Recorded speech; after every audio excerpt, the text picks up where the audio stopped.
In recent times, tensions between India and Pakistan have once again drawn the world's attention. While these two nations share centuries of cultural, religious, and linguistic history, their modern relationship has been defined largely by conflict, mistrust, and political rivalry. The question many people around the world ask is simple: what is going on between India and Pakistan? To answer that, we need to understand their shared past, their ongoing disputes, and the new developments that continue to shape South Asia today. The story begins in 1947, with the partition of British India. As the British colonial empire collapsed, India and Pakistan emerged as two sovereign nations: India as a secular republic, and Pakistan as a homeland for Muslims. The division was abrupt and traumatic. More than 15 million people were displaced, and communal violence claimed the lives of nearly 1 million. That violent birth has left deep scars on both nations and laid the foundation for decades of suspicion and hostility. One of the biggest sources of conflict has been Kashmir, a region both countries claim in full but control in part. The princely state of Jammu and Kashmir was given the choice to join either India or Pakistan during partition. When the Maharaja chose India, a war broke out.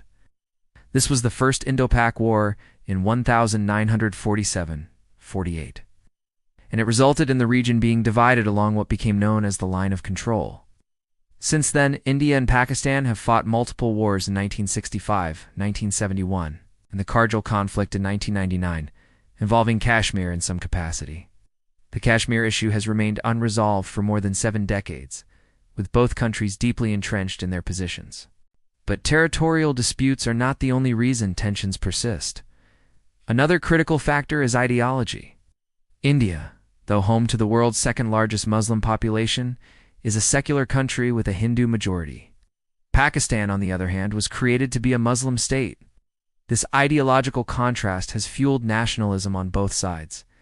Political leaders, especially during elections, often use nationalist rhetoric to galvanize public support. Unfortunately, this often comes at the expense of peaceful dialogue and reconciliation. In the last 2 decades, a new dimension has been added to this already complex relationship: terrorism.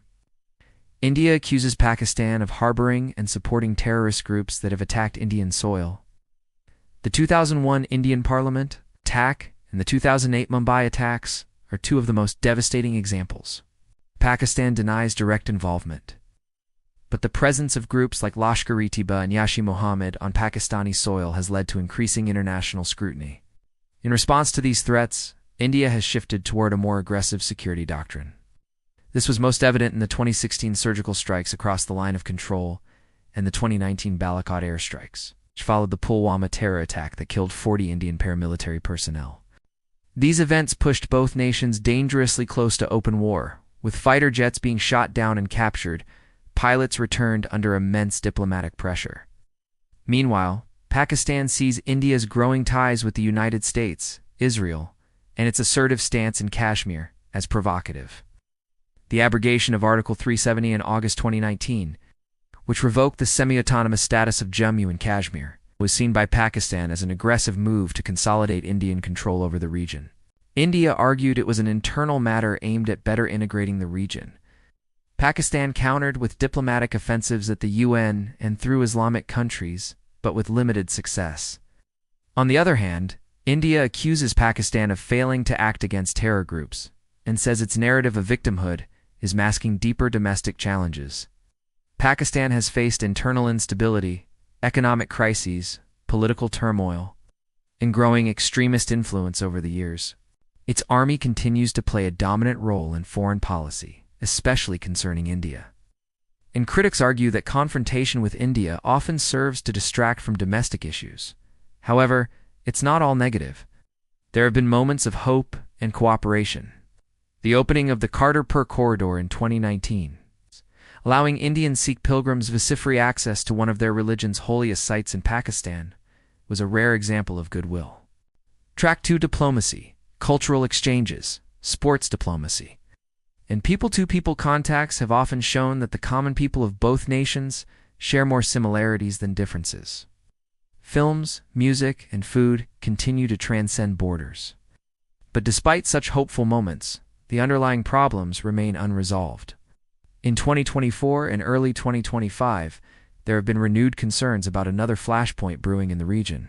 Military deployments, airspace violations, and cross-border firings have increased along the line of control. Meanwhile, both nations continue to strengthen their defense capabilities. India has been ramping up its military modernization, purchasing refailed jets, developing long-range missiles, and enhancing cyber defense. Pakistan has responded by improving ties with China, acquiring military hardware, and engaging in strategic partnerships. China's role is another complicating factor. The China-Pakistan Economic Corridor, part of China's Belt and Road Initiative, runs through Gilgit-Baltistan region India claims as part of its territory. This has brought China directly into India-Pakistan tensions. Moreover, the 2020 border clashes between India and China in Ladakh added another layer of complexity. For India, facing hostility on two fronts, Pakistan and China's a strategic nightmare. Internationally, both countries are watched closely. The United States, once a strong ally of Pakistan during the Cold War and the War on Terror, has grown closer to India in recent years. India's size, market potential, and strategic location have made it a key player in countering Chinese influence in Asia. Pakistan, meanwhile, maintains strong ties with China, Turkey, and several Middle Eastern countries. However, its economic struggles and political instability continue to limit its global leverage. As of now, the two nuclear-armed neighbors are caught in a cycle of tension, provocation, and limited dialogue. Each incident, be it a cross-border skirmish, a terror attack, or a political statement, can rapidly escalate. With both countries possessing nuclear weapons and large armies, the stakes are incredibly high. The international community often urges restraint. But long-term peace will require something far deeper than diplomacy alone. For true peace to take root, there must be a willingness to talk honestly, resolve core disputes like Kashmir, dismantle terror networks, and build mutual trust. But in an era where populism, media sensationalism, and nationalistic politics dominate, this is easier said than done. The people of India and Pakistan, millions of whom have family across the border, shared heritage, and similar dreams, deserve more than the constant threat of war. So, what is going on between India and Pakistan? It is a story of a shared past turned sour, of political divides, historical grievances, and missed opportunities. But it is also a story still being written. Whether it ends in peace or perpetual hostility depends not only on governments, but also on the will of the people and the courage to imagine a future better than the past.